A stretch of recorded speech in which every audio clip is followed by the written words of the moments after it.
Vinita Hariharan is spokesperson of BJP Kerala joining us. Deepa Iswar is an activist. Saira Shah Halim is author and activist and has fought elections on behalf of the CPM in the past. So Saira, I will begin with you. You know, there's a natural question that is being raised by many. The amount of money that state governments in India get from Hindu temples, it doesn't seem like in Kerala at least they're giving the same back or the same amount of attention that such an important pilgrimage like the Sabrimala pilgrimage deserves in Kerala. Yes. So, firstly, good evening, Shivani. Firstly, it's not at all a communal issue as being alleged, because political parties are trying to take a mileage out of this very sorry state of affairs.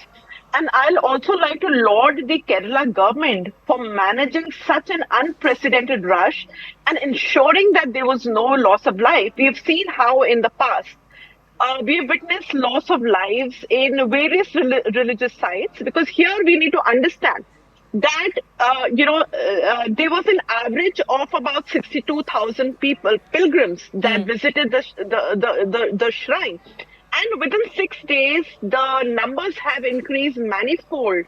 But isn't that the responsibility of the state government? Isn't that the responsibility of the state government to be prepared or to manage it? So that is what I'm saying. So now what the Kerala government is doing, the authorities have decided to extend the evening darshan to 1 more hour.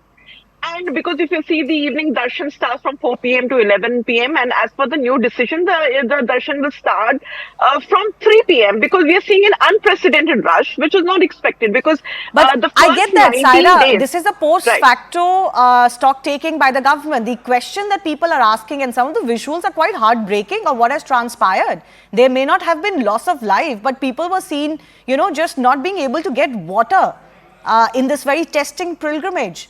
Young children were, you know, getting lost, getting separated from their parents. There weren't enough arrangements. That's a basic fact.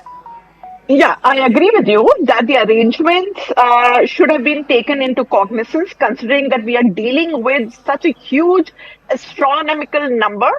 And as we have witnessed that whether it is 2022, we saw that there were 12 people dead, you know, in the stampede at Vaishno, what do you call, Vaishno Devi in JNK. Then in 2016, 24 people died. They were hurt in a stampede in Varanasi. So we don't, so I'm sure the Kerala government does not want any mishap.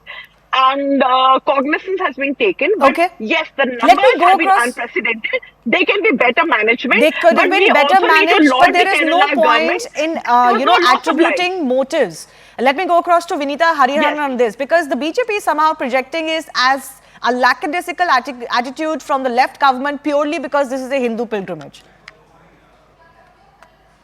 No, I don't think we should go, on those lines. But beyond politics and beyond, religion and beyond all of this, there is this whole, we witnessed this entire fiasco that happened in Sabrimala today. It's a complete lapse of processes that has happened on the ground in Sabrimala by the Devasam board, by the Travancore Devasam board. And, considering that they get about 255 crore of revenue from Sabrimala alone, the Devasam board gets this kind of revenue. Where is all that money going? Where are the facilities in Sabrimala? Where are the basic amenities? There was a master plan that was prepared for Sabrimala for 30 crore. 100 crore was the amount that the government of India gave for Swadeshi Darshan under the Swadeshi Darshan program to Sabrimala. Out of that, 80 crore lapsed because the government could not give any proposal worth salt to the central government, and 20 crore was what that was captured in the master plan, but all of that has just not been implemented. People are still suffering from lack of water, lack of basic amenities, solid waste management. All of these are basic issues in the town itself, in the temple town. So that's one. Second is about this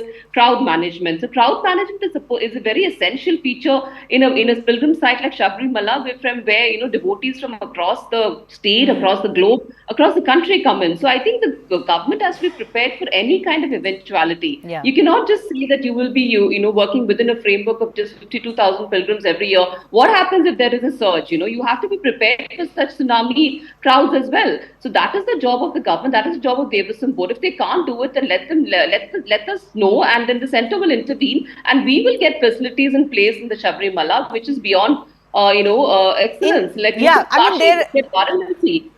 Look at the way that those temple towns have developed. You have to get private players in place. You have No, get a master plan in that's place. correct You have to actually. A move lot with of the what times was and get witnessed in you know, many earn other weight. pilgrimage sites or holy sites where lakhs of people used to come. By the way, comparing it to some other sites is possibly a little bit wrong, because the numbers that some of these other sites get on a daily basis is much higher than Sabrimala. Sabrimala is a planned, specific period of the year kind of pilgrimage. You cannot have any excuses for not being better prepared.